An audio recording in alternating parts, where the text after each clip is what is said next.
আসসালামু আলাইকুম বন্ধুরা, সাগনা কুকিংয়ে আপনাদের সবাইকে স্বাগত। আজকে আমি খিচুড়ি বানিয়ে নেব। তার জন্য আমি প্রথমে সরষের তেল দিয়ে দেব।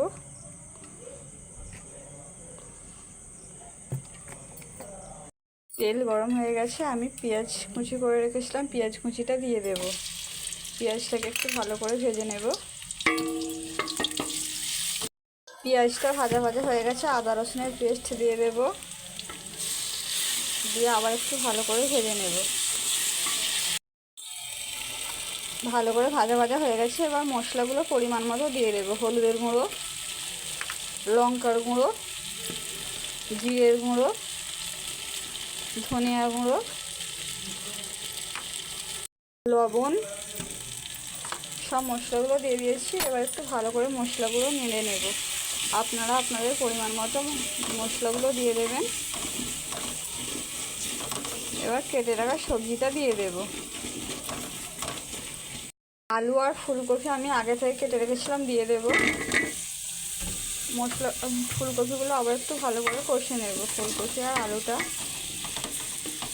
ভালো করে কষানো হয়ে গেছে, এবার ডালটা দিয়ে দেব। আমি এখানে ছোলার ডাল আর মসুরের ডাল নিয়েছি। আমি 500 ডাল নিয়েছি, 250 করে। আপনারা আপনাদের পরিমাণ মতো নিয়ে নেবেন। একটু ভালো করে আবার কষে নেব।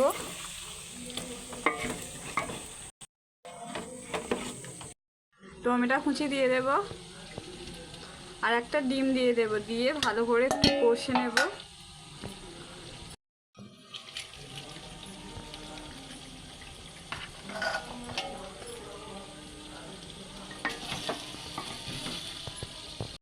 অল্প পরিমাণে ফুড কালার দিয়ে দেবো আর অল্প গোলাপ জল দিয়ে দেব।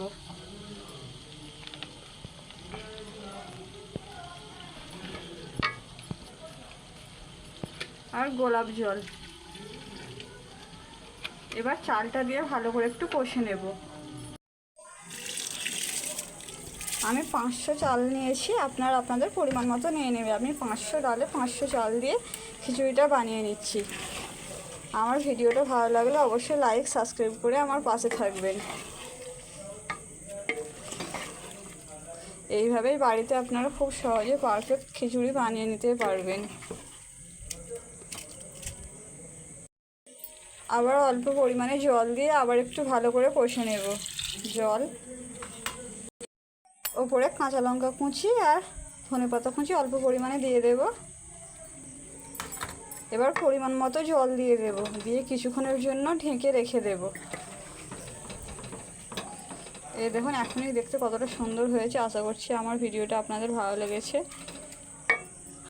পরিমাণ মতো জল দিয়ে দিয়েছি। ওপরে এবার মিট মশলার গুঁড়ো দিয়ে কিছুক্ষণের জন্য ঢেকে রেখে দেব। এবার ঢেকে রেখে দেব। দেখুন, খিচুড়িটা আমার একদম রেডি হয়ে গেছে। এবার অল্প পরিমাণে ঘি আর গোটা গরম মশলার গুঁড়ো দিয়ে নামিয়ে নেব। দেখুন, একদম পারফেক্ট হয়েছে। আমার ভিডিওটা ভালো লাগলে অবশ্যই কমেন্ট করে জানাবেন। আজকের মতো আমার ভিডিওটা আমি এখানে শেষ করলাম। ফিরে আসবো আবার পরের ভিডিও নিয়ে।